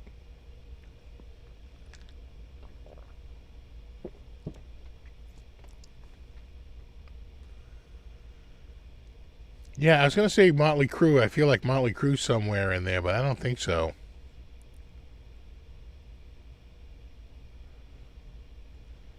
I want to say Motley Crue played, they were playing the Paradise, and then the next thing you knew they were playing the Orpheum. Right? Or they were playing the Channel, and all of a sudden they were going to play the Orpheum. They really took off. Although I did see Iron Maiden in a 6,500 seater. Pretty small venue. Yeah, Bon Jovi definitely got huge. They were opening for Rat, I want to say at the Providence Civic Center.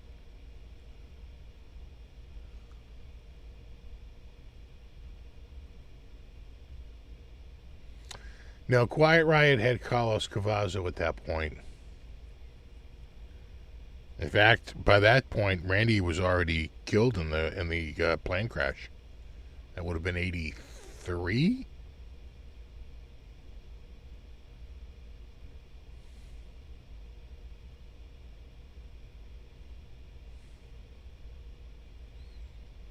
My son got some good news this week. He passed his EMT exams. You go through this whole program, which you got a full scholarship to go through.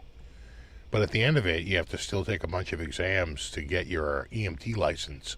And he passed. He had already taken 2. He had 1 more to go that you have to take at like ProMark or something. It's like one of those places that all they do is administer tests. And he went there and took the test. And he said he knew he did well because you have to do so well, and they'll stop the test if you already got a passing score. And it's up to 100 questions, and they stopped it at like the 70th question. So he goes, I figured I passed.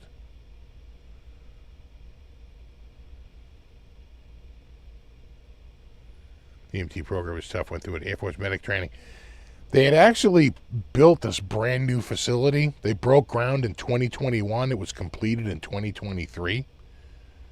So, yeah, I mean, you could not get like a newer facility, right? It opened for the first time in September of 2023, and he went there, started going January of 2024. So the people driving down from Maine and New Hampshire to go to this thing because it's about as state-of-the-art as it gets, put up by the state. So,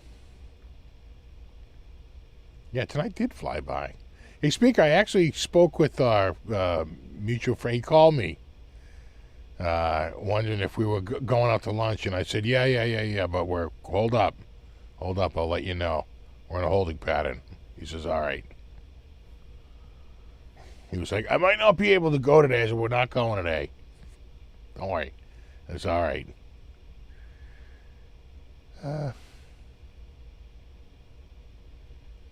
EMT exam is so stressful. If it cuts off at 70, you either did great or bombed it. Yeah, right? Yeah, right. Either you bombed so bad you cannot possibly pass, or you aced it. But he had been getting 100 on all his tests leading up to it, so he felt pretty good about it. Right? It's multiple choice. You do it on a screen. You're sitting there and plugging in numbers, right? Yeah. We'll hook him up soon. Yeah, exactly. I think I got that one of those Boya and Zeke guitars I can give him.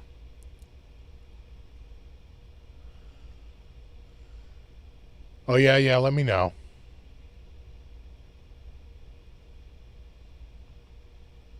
Let me know. I'll be around.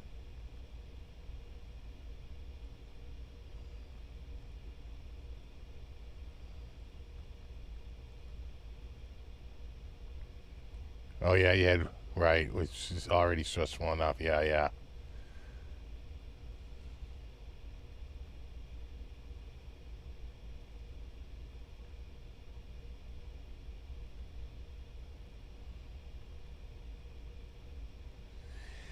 So actually, he can do really well. They say like one of the better ones is transport. Because if you get the EMT, then you're qualified to do transport. So you're basically like taking people for like dialysis, right? So that's something you could get very quickly. It's not quite as stressful as like EMT response. It's a little bit more low key and pays really well. So they need people to do it, and you have to have like an EMT license to do it, just in case there's a medical emergency, right? So he's looking into it. He can probably do pretty well for someone just getting out of the program. But we don't know. Yeah, you dropped your EMT after a few years. Well, what happens is they change depends on the state. Some states require a refresher, others don't. It really is on a state-by-state basis. But, I know what you're saying. They keep making you jump through hoops.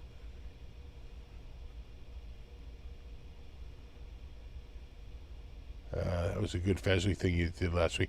I thought the Fesley guitar was nice. For under $200, was it $189? Kind of looked good too. What's so funny is, did you see that Harley Benton announced a new guitar? I swear to God, it's the same freaking guitar. Looks exactly like it. Right?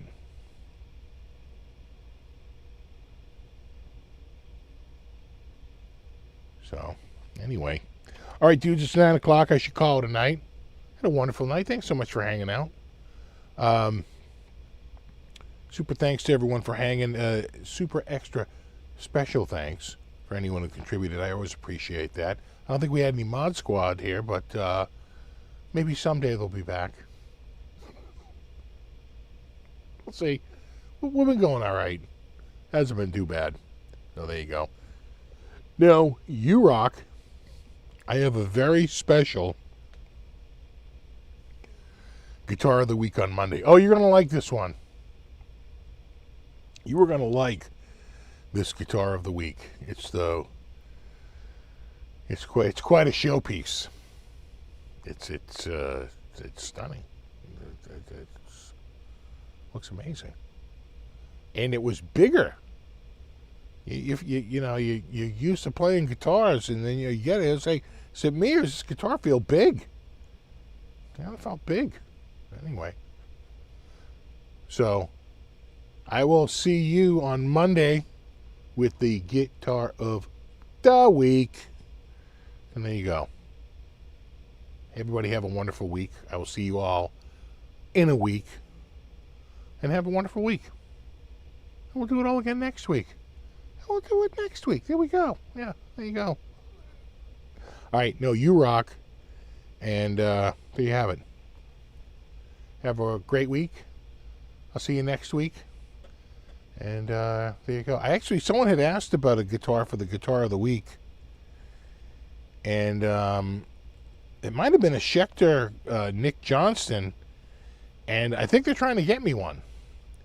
But it hasn't got here yet. And I don't know what happened with the... I have a bunch of guitars to send back to them, actually, including this one. So we'll figure it out. We'll get a bunch back. The Yamaha's already gone.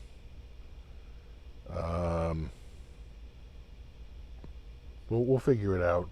Get these back, get new ones. But I have a whole new guitar that you haven't even seen yet, and that's going to come out Monday. So check that one on Monday. There you go. No, you rock. All right, dudes. Have a wonderful week. I'll see you next week. And there you go. Rock on.